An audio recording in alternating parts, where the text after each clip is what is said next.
And it is just about that time.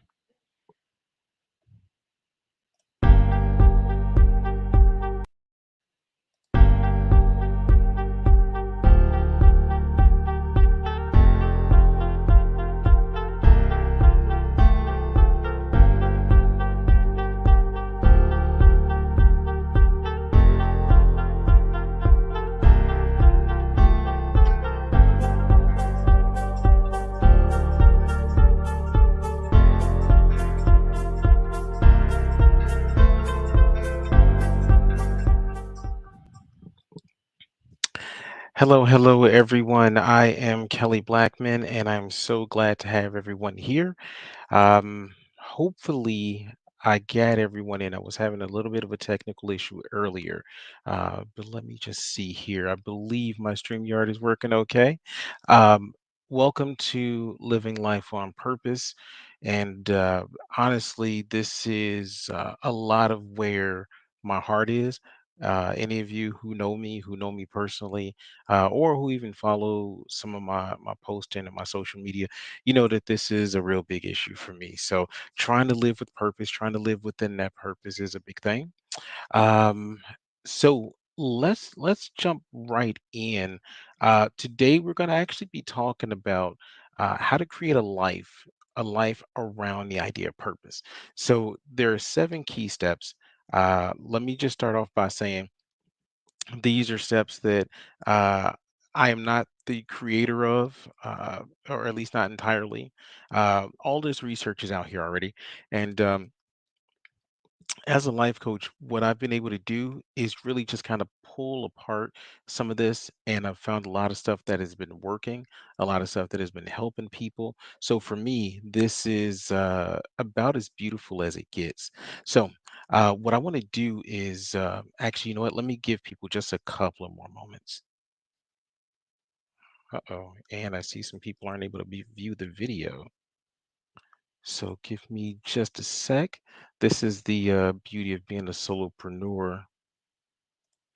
Work on all of this on my own. So for any of you all who are on LinkedIn, I am going to post the link, and hopefully you all are able to get in without a problem.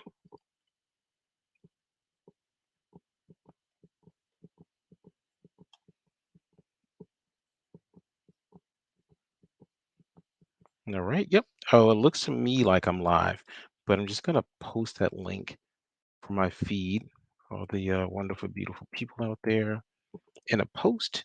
And then that way, if anyone is running into any issues, we'll be able to check in without a problem. All right, and posted.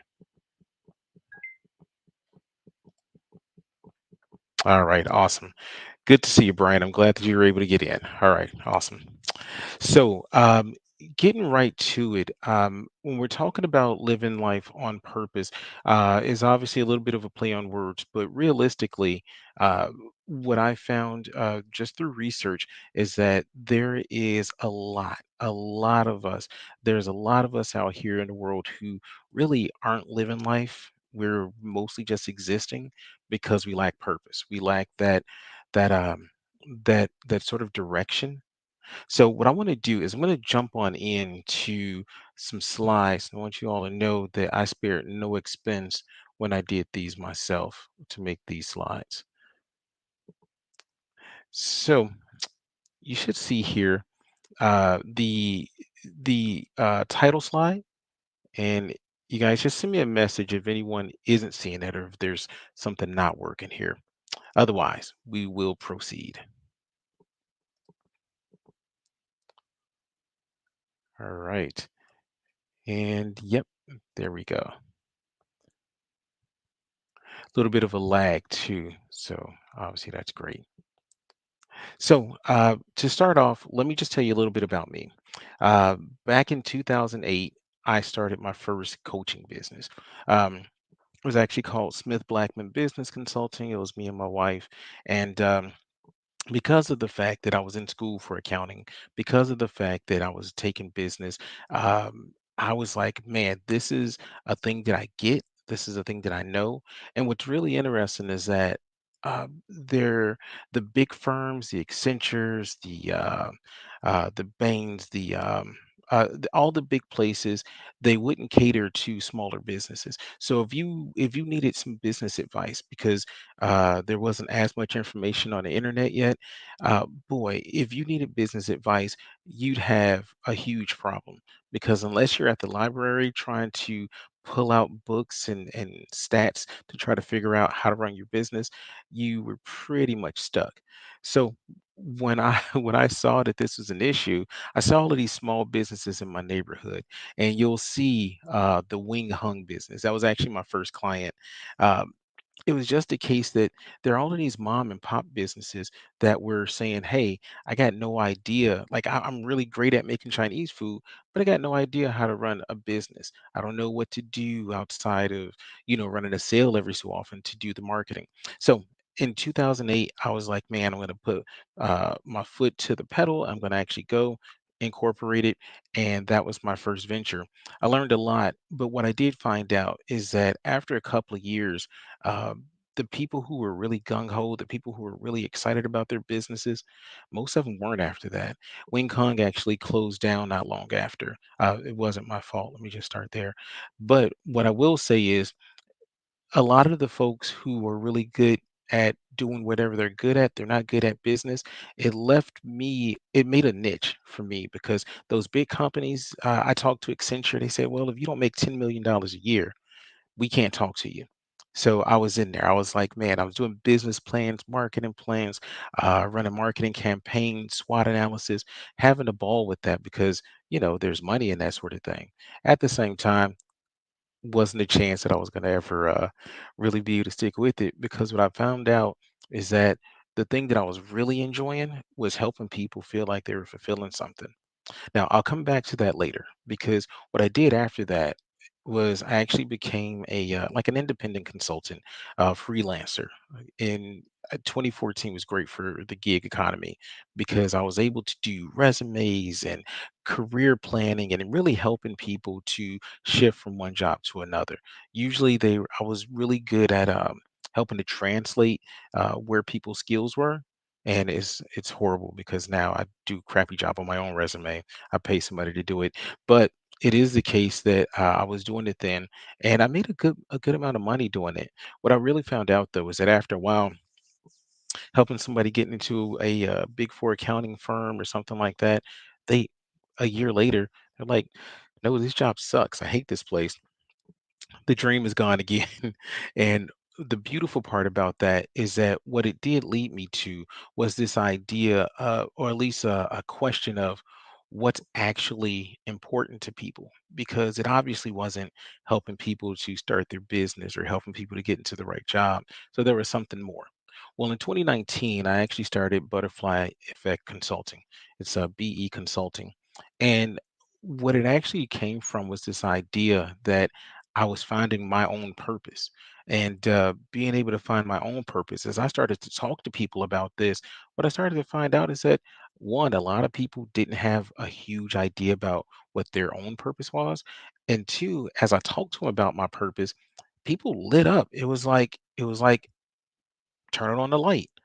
And when I found that, that became the center of, or at least close to the center of my own purpose and my own business.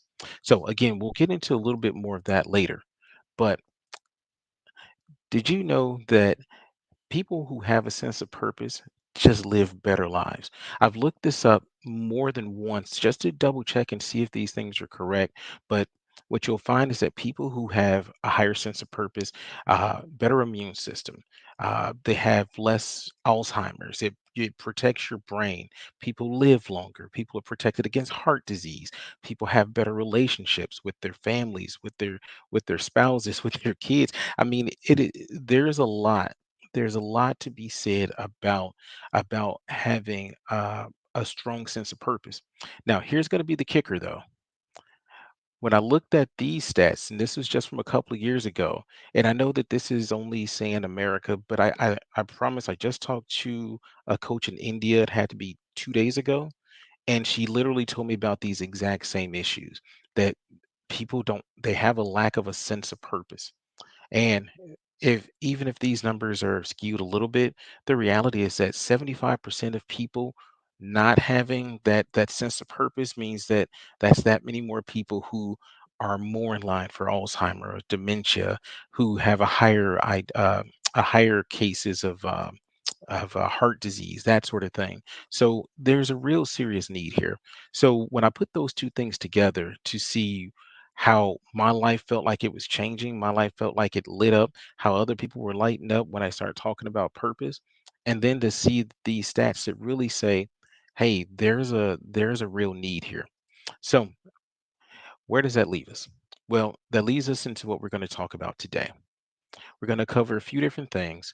There are five essential principles of purpose that we're going to talk about. There's obviously the thing that I advertised, the seven keys to creating a life around purpose. There are a few resources that I want to make sure I drop to you before this is all said and done. That way, things like uh, emotional intelligence questionnaires or assessments, some of the books that I've read on this stuff, I want to make sure you have access to all of that because it's not a master class if you leave away from here still having more questions than you started with. So let's jump right in. The five principles of purpose. Now, this is by no means an expansive list, but I did pull out the five things that I found in my coaching and my conversations with people that are probably right at the top when it comes to talking about purpose. So, the first thing is a purpose is not the same thing as a goal. All right. Uh, the second, purpose is not static. It is a moving target. It is not always the same, and it's not going to stay the same probably ever. But you will be able to target it and get close to it. Your purpose is unique, which basically just means that because someone else is following a certain path, does not mean that you're going to follow that same path and get the same result. Your purpose is not about you. I talk to a lot of people who are very much into their purpose is to serve and that sort of thing, but really what they're talking about is getting validation or being being valued, that sort of thing. So purpose isn't that. Purpose is about the bigger picture. The last piece I want to make sure I talk about is that purpose is not grand. You don't have to save the world, you don't have to cure cancer. Purpose is really more so about you and your decision making. So moving forward, because I want to make sure we do leave enough time to get some questions in the chat. And oh, hey, I see someone from Phoenix jumping in. All right, thank you so much. And I see Promise. Promise, thank you so much for being here, sis. All right, so let's start off with this. The purpose is not the same thing as a goal. This is a little bit of a confusion that I think people run it into a lot of times. Uh, Purpose, just for definition's sake, is the reason for which something is done or created or for which something exists. It's the reason why. All right. That's going to be totally different from a goal, which is kind of like the object of a person's eye. It's what we desire, is what we really want to get to as a person. Um, Goals are all about things we're trying to accomplish, whereas purpose is about connecting to something bigger than us. I usually like to call it our ideal purpose or our highest purpose because there are levels to this, but your highest purpose is going to give you the most direction. So that's what this is really all about. In the end, goals are about what we want to do, and purpose is about our reason for doing it. So just so we have a kind of a clear cut line, a delineation there. That's what that is. Now, the second point here, purpose is not static. Our purpose doesn't stand still. I know that I've read some literature where people say, hey, well, your purpose is going to be the same from birth to death, but that's just not true. If you look at the chart here, the little picture here, the way that we think, our cognitive thinking, it basically rolls in three pieces. It's our behavior, our emotions, and our thoughts. And you can imagine that when you were 15, you're going to think different from when you were 20. If you were 25, you're going to be thinking different than when you're 50. Just because of the fact that our experiences are different, our thoughts are going to be different, which is going to change our behavior, which is going to change our emotions, and that whole line is going to keep on changing as long as we're still growing as people. And honestly, you don't want it to be the same because that means you're probably stuck as a person, which is no fun. All right, moving on to the third principle here. Purpose is unique. The reality is that sometimes we will pursue something and we'll think, oh, this is the thing that I want. We'll see Oprah Winfrey and say, oh, well, Oprah's doing this. So I want to take that. I want to step in her shoes. I want to be that. But the reality is that just based on the differences that you have, purpose is born out of your own experiences. So if you're from a different country, different culture, different age group, different gender, have different experiences, which is pretty much unique to each one of us. These things are going to mean that your purpose is going to still be very, very different from another person's purpose. Now, that being said, yes, you can definitely have the exact same purpose, and there's a million different ways that you can aim at that purpose. For instance, for me, my purpose has to do with serving people, right? That's a part of it. Someone else, they may have the exact same purpose, but if they're saying, "Yeah, but if people didn't know about this, I definitely wouldn't do it." Well, that's no longer purpose. That's you trying to find something that validates you, or you trying to get props. So it does change it a lot. Um, moving forward to the fourth, purpose is not about you. Now, again, this isn't an expansive list of things that purpose is and that purpose aren't, but purpose isn't. But the reality is that this should give us a pretty good idea. These things on the left side, validation, getting wealthy, uh, proving people wrong about you, making amends, um, those things, um, those things are very self-focused. Focus on us does not equal purpose, y'all. Purpose is actually about the greater good. It's about a collective. It's about humanity. It's about anything that we share as human beings. So whether that's the environment or our resources or just our society, those things are all of us. And purpose does need to be connected to something bigger than you. That's what keeps it from just being a goal or keeps it from just being something that's self-focused. Right. And lastly, I'm sorry, purpose is not grand. It doesn't mean grand. The reality is that um, if you found that you were really good at swimming and you wanted to help people feel better about themselves through swimming lessons, and that's what you're doing to find a way to connect that to the greater good, then yes, that can totally be your purpose. And the reality is that you doing that is no different from what Gandhi is going to say is his purpose, right? Like, so the idea is when we stop making it about us having to get something in it, when we take out the selfish portion of it, we take out that portion, then it becomes about purpose. And then we don't need it to be grand. We don't need it to be that we cured cancer because it just is what it is for the sake of itself. And God, I hope that wasn't confusing. The reality though is that when you're putting together purpose, what you want to think about is the overall greater good, and what you want to think about is whatever your specific talents are, whatever your specific interests are, your specific experiences. That's what's going to create your purpose, not how big it is. Right now, we're going to move right on into the seven keys here for actually building a life around purpose. Now, it's story time. I'm going to tell you why. Because the first key here is that you want to build your life, your purposeful life around stories. Now, what's really interesting is this is that if you take a look at us as human beings, we tell ourselves stories all the time. There are some people they will swear to God they are the finest, most beautiful thing ever, and you realize that they're not. They think they are. There's going to be some other people who think that they are uh, ridiculously bad looking people. And you're like, man, you are nuts. Like, you're gorgeous. I can't believe you. Those are the stories we tell in our heads. So, the first key when we start talking about building a life around purpose is that we want to take control of that narrative. We actually want to we actually want to tell ourselves the story that we want to live up to. And in a way, it's like when you are creating goals.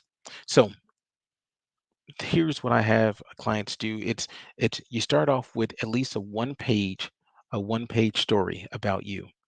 And you'll see the way this activity works. All you need to do is you're going to create a description of your most amazing life, and you're going to actually put into words what that life looks like. Just needs to be one page. You want to make sure that you put into it what it took to live such an amazing life. You want to make sure that you put into that. Oh, sorry. You want to make sure that you put into that anyone who helped you to create that life, any obstacles, any situations you had to overcome. You want to put into that story the lessons that you've learned. And essentially, what you're doing is you're starting to craft a new story. And that's going to be much, much different than very likely what you've been told or what you've been telling yourself. Now, here's the reason why it works. The way that the human brain works, we are all listening to narratives all the time, all the time, all the time. In fact, about 80% of the communication that we have as human beings, usually almost all of it, like 80% of it is actually in our own heads. So that self-talk, that's going to make a huge difference. That's going to make a lot, especially as we become adults, that's going to make a lot more of a difference than anything that anyone else tells us. All right. The thing is that the way that the mind works, as we're telling ourselves those stories, because if we don't check them at a certain point, our minds just believe. They just go along with it. They feed into the story. So what we want to do is we want to make a better story. We want to talk about not a fake story. We want to talk about where we were, where we are, and we want to be real about that. And then what we want to do is we want to actually talk about where we're going. And that's the part that can be any which way you want it to. That story is going to actually change a lot, because what's going to happen is that as you tell yourself that story, now again, you have to be realistic. You can't decide that, you were living under a shoe and now all of a sudden you're going to the moon. Like those your brain has to be able to fathom that jump. But that means that if maybe you're in a dead end job right now, maybe you're in a career that you don't like, yeah, you can definitely make up that story. Hey, Karen was in a dead end job, and then she went back to school. Then she trained in this. Then she learned that. And what you're essentially doing is you're putting together a way for your brain to start building neurons around seeking that reality. Um, as funny as it is, the way our brains work is a little bit ridiculous, because what it's essentially telling us is that I'm going to give you whichever reality you're asking for. It's just on us. We have to actually ask for it. All right. The second key here is learning the art of failing. Now, I'm going to tell you the truth. Um, everybody falls. Everybody falls. Everybody falls. It's not something you're going to be able to get around. And I know I probably got a dozen or so perfectionists right now yelling. The reality is that failure is normal. Not only is it normal, it's a part of how we grow. We actually need this. Um, we're all going to fall short of our goals. We're all gonna aim too high sometimes, and you can imagine how little you'd ever grow if you only aim for things that you already knew you could do. Like nobody jumps up and celebrates after they walk 3 steps. They're not like, "Oh yeah, I was walking yesterday, walking today. I'm killing it." Not the way things work. What we want to do is we want to actually do what we call failing forward. Failing forward pretty much means that you're leaning into the failures. Not only are you leaning in, you're planning for failures. You're planning around what that would look like. You're giving yourself permission to fail, because that's also a big thing.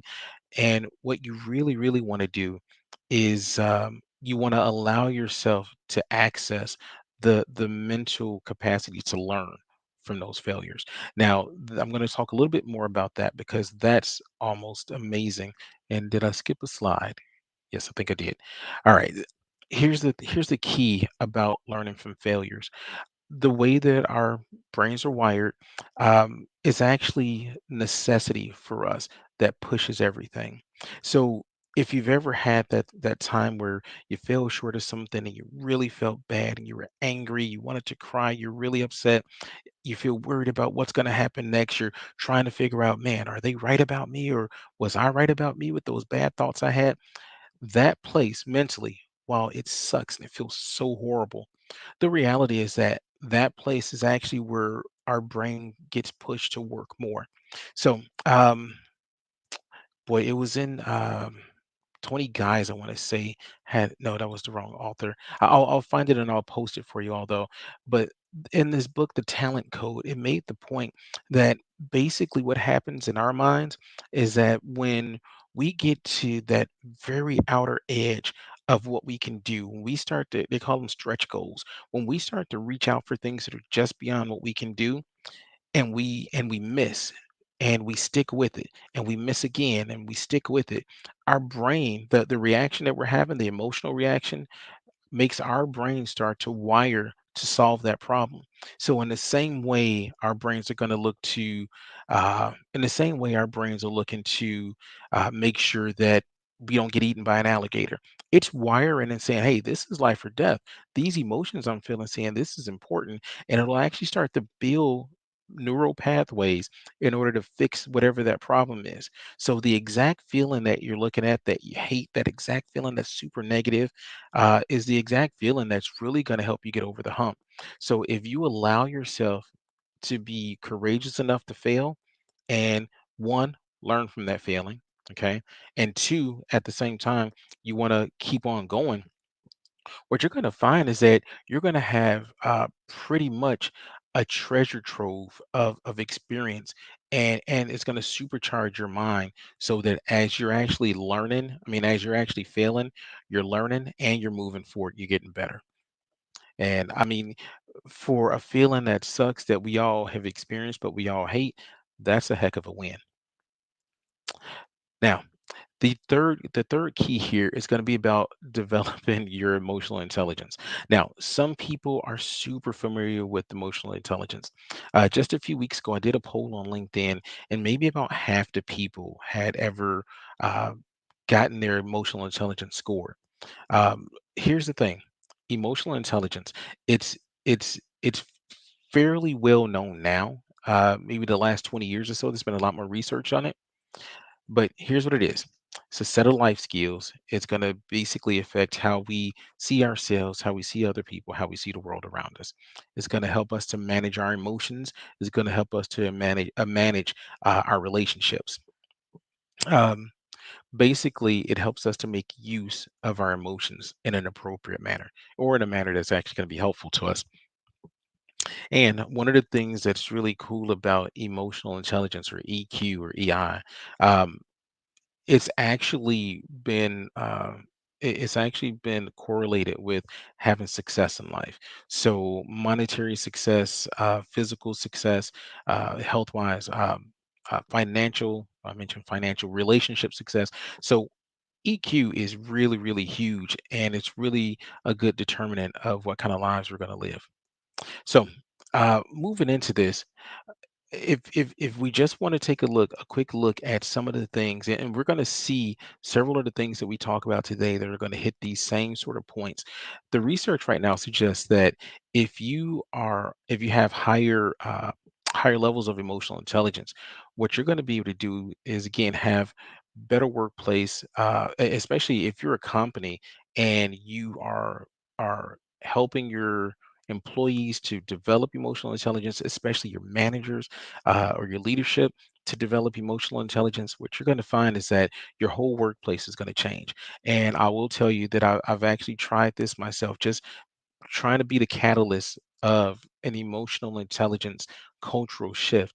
And I tell you, with several hundred people involved, there's a distinct change, and you can see it, and it was hands down quantifiable. So the specific part of of emotional intelligence that we're going to talk about a little bit today is I'm sorry, self-awareness. Because what's going to happen is that before we start to understand the things that are going on around us, before we start to understand people, before we start to understand how we show up to them, we really do have to understand ourselves. So, self awareness is going to be a really big piece of that. Um, when we're talking about self awareness, what's going to happen is that what we're essentially going to say is, I know who I am right now, I know what I'm feeling right now. Um, there's a little game that we play with clients as coaches where we ask people to kind of name the feelings that they're feeling, because a lot of times what you'll find is that people aren't, when you're feeling it, when you're right in the midst of being emotionally charged up, you really have very little access to the thinking part of your brain. So a lot of times you're really going to fall short on actually figuring out what's bothering you, what's actually happening. So to help people calm down and get into a place where they can actually uh, be more self-aware, you ask people to stop and name the feeling that they're feeling. Really cool game, I will tell you that. Especially this is especially important in high stress situations. So you imagine situations where there's any sort of conflict, situations at work. This is a really important piece. When we're talking about how that relates though to us living a purposeful life, the way that the world is, the way that our lives are, I mean, at any given moment, there's a pandemic, there's a war, there's a social unrest, riot happening down the street. Um, those things are real, and those things will throw you for a loop. And what happens is your ability to be self aware helps you to regulate your own emotions, and it helps you to regulate the way that you show up in the world. So when things are triggering, you don't have to be triggered. You actually are in charge of that narrative, and you get to actually choose. So that's a huge piece. Now, how do you do it? Well, this will come up a couple of different times because with self-awareness, with inner work, period, you're going to do a lot of the same stuff. Some of the best ways, one of the best ways, is to journal. Writing things down, writing things down will hands down change the way you look at your life, yourself, because as you leave that page and go about your life, when you come back you realize, oh wait, I was there. Oh, that's how I was talking. Oh, this is where I was. Oh, okay. And as far as self-awareness goes, it's one of the best things you can do. I would imagine, I would actually recommend people journal at least once a day, if you can. Write something, a sentence, two sentences. It's gonna literally change your life. Excuse me. Another good way that you can actually become more self-aware is by asking a trusted friend. Now, I'm going to give you the caveat. Uh, a trusted friend does not mean your buddy around the corner who really doesn't care whether you come or go. A trusted friend needs to also be someone who's emotionally mature, someone who you can trust their opinions. And what you want to do is you want to ask them to give you a hand with seeing things that are your strengths, your weaknesses. And once you see those things, you actually want to take a look at, if they say, yes, you're rude, you're brash, you cut people off. Well, now you have some things that you can actually start to look at and research for yourself to see, hey, is there something going on with me? Is there a way to conquer that? Is there something I can be doing? And one of the the two last things, you can get a coach. I do life coaching. I can tell you that it helps for me. I have a life coach. I've used a life coach literally this year in therapy. Uh, you really want to have a third party. So not just you, not just whatever's in your head. You want to have someone else there that's actually going to be able to give you truth, information, feedback, and to keep you accountable. And the last way that I always recommend is psychometric assessments. So the NBTI test, the EQ test, all of these things that test your the way that you think, your cognitive ways of being. Those things are going to be super helpful for you because they actually give you what's hopefully going to be something that's verifiable, and it's going to be something that you can look back at and say, "Oh, I'm here." Now I can kind of know where I'm at and how to adjust. All right, so moving into the fourth key, it's going to be choosing positive self-talk. And I worded that choosing it because in a lot of ways we don't check our self-talk. I mentioned before about this 80% of our daily communication coming from inside our own heads. If you find yourself ever looking in the mirror after you made a mistake, oh, stupid, stupid, stupid. If you ever think, "Oh God, I can't believe she got over on me like that. I should have known." Those things, that's negative self-talk. And if you find yourself doing that, what you're doing right now is you're kind of strangling yourself from the inside, from inside your own mind. So, um, our self talk is essentially our conscious mind, our subconscious mind, our beliefs, our biases. It's everything together. And again, most of it is nonverbal, so we're in our own heads saying this stuff. But if we don't check those thoughts have so much power over us. That's again one of the reasons why we're going to do our story, because that story is going to be something that we completely controlled and crafted to be a positive version of us, and we're going to be able to lean into that and aim for that. Negative thoughts, it's almost like adding poison to your diet. Slowly and surely, you're gonna die. It's gonna stop you from being able to move forward. It's gonna stop you from being able to succeed at anything that you care about. It is it is literally one of the worst, most toxic things you can do, um, to have that negative self-talk. And looking here, the the difference in someone who has positive self-talk, or when you're positive doing positive self-talk for yourself, and negative self-talk, you see the increased vitality, the greater life satisfaction, the improved immune function. A lot of the things that we think of as physical ailments really are connected to our mental abilities and our mental state of mind. So what'll happen is, while we're sitting there saying, "Oh God, you're so stupid. I hate you. I hate you. I hate you," our minds are taking that in, and you can see by what happens with the negative self-talk. It leads to depression. We have relationship challenges. There's anxiety involved. Um, in fact, the anxiety and depression numbers are I want to say 10 times more when you add in the negative self-talk. I believe it was a stat that I read recently. It's a huge number, and that's a lot of where our own negative self-images come from too. So negative self-talk, point should be proven. It's bad, and it's in the name. It's negative. Now, here's the way you can do. Here's the way you can improve your self-talk. It actually is right in line with the self-awareness, because as you start to again do that inner work, what you'll start to realize is you'll start seeing places where it's like, oh, did I just say that? You'll realize how you're being negative sometimes. You'll realize when you're not believing in yourself.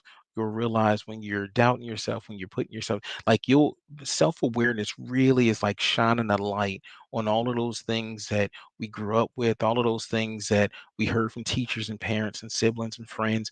And it's really shining a light on those things. And as you start to do the positive self-talk, if you start to journal, you start to see those things, you can actually start making an effort to talk to yourself different. And I promise you, it makes a difference in everyone's life who does it, because it is just that powerful. So the fifth step here is sometimes you do have to seek and accept help. Now, I won't go really, really far into this, but I will say this. The Doing the inner work is really tough. Like, it's really tough. One of the things that I find when talking with people is each time we talk, there's always going to be a case where there's a hump to get over. Now, a lot of these times you've gotten over this hump already in your life, and that's what's led you to the point that you are now. But when you start getting stumped, when you start getting to the real meat of inner work, when you start finding the ways that you really look at stuff, the biases that you have, the things that maybe you didn't want to question, that's when it's time to bring in someone else. Usually easy enough. Get a coach, get a therapist. Again, emotionally mature friend or family member. Uh, these are going to be people who are going to keep you accountable, people who are outside of your own brain. So they're not just going to agree with you, people who hopefully love and care for you enough, or at least get paid enough so that they will tell you the truth. They'll tell you when you're on BS, they'll tell you when you're wrong. That's completely necessary. And that's something that we all need from time to time. Now, I will say this. This is a particular struggle in some cultures, because we are really told that, hey, there's a weakness. Again, the Indian coach I talked to yesterday, she's like, oh, this is a real problem with Indian women. She's like, people are like, I'm not crazy. I'm not, and it's so funny because being a black man, I've gone through so much of the same thing where it's like, hey, I'm not crazy. Like when you start to talk to people in your culture about it, this is a real thing. There's still a stigma that goes with what we consider weakness or we consider mental illness, that sort of thing. When all reality, everyone needs similar help. Everyone can use someone to vent to talk it out to. Don't be afraid to get that help. Don't, if you're not working with a coach, if you're not working with someone, you need to. You need to. And also, I'm going to give you my email after this so you can work with me. Now, step six, this is going to be even deeper into the deep work because this is something that I find that it is really tough. It's been tough for me, but there are people who are even worse than I am with this. And it really has to do with forgiving. So, step six is to really, really, really forgive literally everybody. Um, when you're living when you're living with purpose, it really means that you're trying to move toward a goal, toward a not a goal. You're moving towards your purpose. And what will happen is the more you hold on to negative emotions about other people, negative emotions about yourself, it really acts as an anchor. I don't know if you've seen an anchor, but they're like 10 to 20 tons. Uh, they hold you down. They'll hold you down. And not only will they hold you down, it'll keep your mentality attached to wherever you were in the past.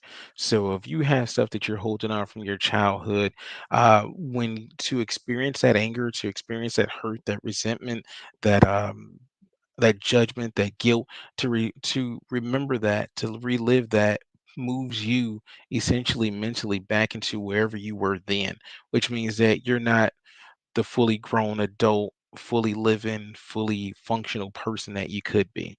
So in order to really cut that anchor, you have to forgive. Now, I am going to throw this in there because a lot of times this doesn't get said. This includes yourself. This includes yourself.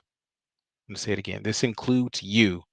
So, all the things that you've messed up, all the ways that you've been wrong, all the things that you've done to other people, you have to forgive you. Now, here's going to be the key. Sometimes people are still bad people. Sometimes they don't deserve your forgiveness, and that is okay because they don't have to have it, but you have to give it. Once you give it, you're releasing yourself and you're allowing your emotions to grow up and also mature and to become more emotionally intelligent. As long as you're holding on to the things of the past, uh, you're going to be stuck there. And if you're waiting for them to be better people to deserve your forgiveness, you may be stuck there for a long time. Same thing when it comes to yourself. You really, really, really want to let go of whatever you've done. You want to change, you want to learn, you want to make amends, and then you want to let go. Now, here's the challenge. Um, for a lot of people, it's really tough to forgive. Like they'll say they forgive, and then they'll say, eh, eh, I hate them though. Well, you haven't really forgiven them, have you? Sometimes sometimes we know we just haven't forgiven them, and we're working on it. So one of the things that I want to make sure I bring up is a few things that we can ask ourselves. This is how we can kind of rate where we are with our on our forgiveness scale. So if you're not sure if you've forgiven someone, or if you want to help out a friend or someone who says they've forgiven someone, ask them these questions. When you think of that person, what's the first thing that comes to mind? If you see their face bunch like scrunch up a little bit, you see they get angry, that first thought is probably a negative one. They probably have not forgiven. Um, do you still think of getting even with that person? Do you still want some revenge? Again, if they're still in that place, if you're still in that place, if we're still in that place, we're not forgiven. It's the real thing. We're holding on. Third, last question here: do you want them to fail? So maybe not even if it's a case where um, we want to do something to them. Do you just kind of secretly want them to still fail? Are you angry if they start to succeed? That means we're not forgiven. One last question. I didn't list it here, but I'll mention it. Uh, is the question of would you be willing to help them? If they needed help and it was within your power, would you be willing to help? That's not always an easy one to answer, and obviously you don't necessarily need to put yourself in harm's way or anything like that. But if it was reasonable, would you? And that's going to be the last key to how you know if you if you're actually forgiving someone. So the last step is to know your purpose.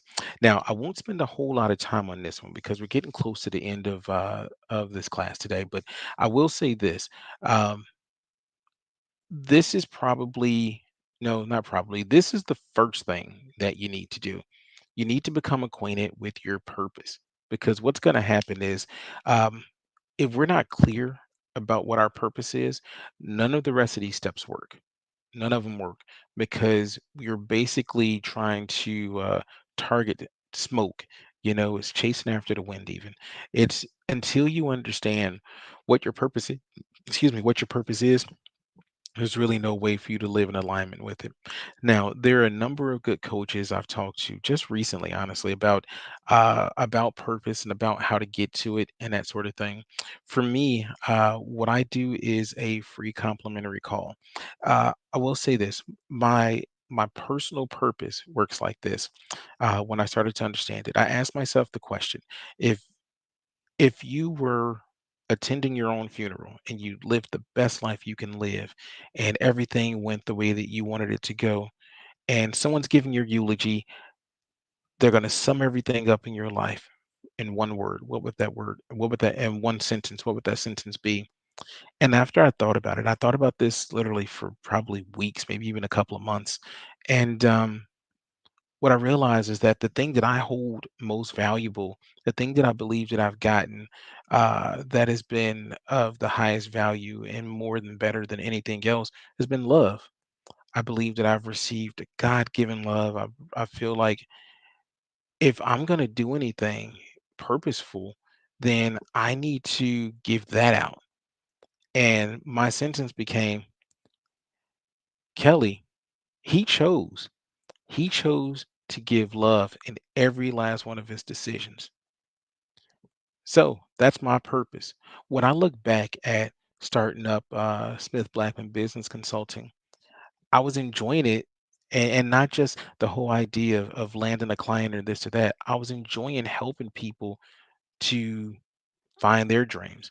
The same thing when I was writing resumes for people. I was enjoying helping them to get closer to their dreams. And I also realized that when they weren't happy about it, neither was I. One of the things that it made me start to understand is that my purpose is very, very much tied to being able to help. And as I got older, that help didn't have anything to do with whether somebody else felt that help or whether they appreciated it or whether they gave me money for it or whether they even acknowledged it. It was me. And that meant that that was my higher calling. That was my purpose. So right now, when I think about um, I just talked to a coach today. He charges $20 to do a similar thing to help people find their purpose. But for me, this is how I help change the world. Because when I start talking to people about their purpose and they start lighting up, those people start talking to other people about their purpose. So now I am effectively helping the world to be different, little bitty, tiny, little itty bitty increments, but I am helping the world to be different. So, my purpose discovery call, it is completely free. Don't worry, I won't hard sell you. It is truly my way of trying to make things better. So, that's what I'll end with. Uh, I want to make sure that I took some time to mention that. That's my website right there. You can always reach out to me, LinkedIn, Facebook, or YouTube, wherever you're watching from, and ask me anything or get in touch with me as far as getting in for one of these. Actually, if you just go to the site, you can actually book a time for your free discovery call. Um, because we are done and wrapped up a little bit later than I wanted to, but let me ask, do we have any questions or anything?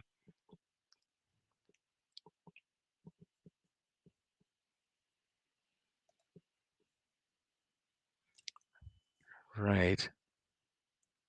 I've only seen a couple of comments here, so I don't know if the comments are all coming through. So we had promise. and whoever LinkedIn user from Arizona is. But if anyone has any questions, I'll leave this live going, the stream going for just another moment. I'm gonna have to do one of these in person next time so it can be interactive because boy, I miss interacting.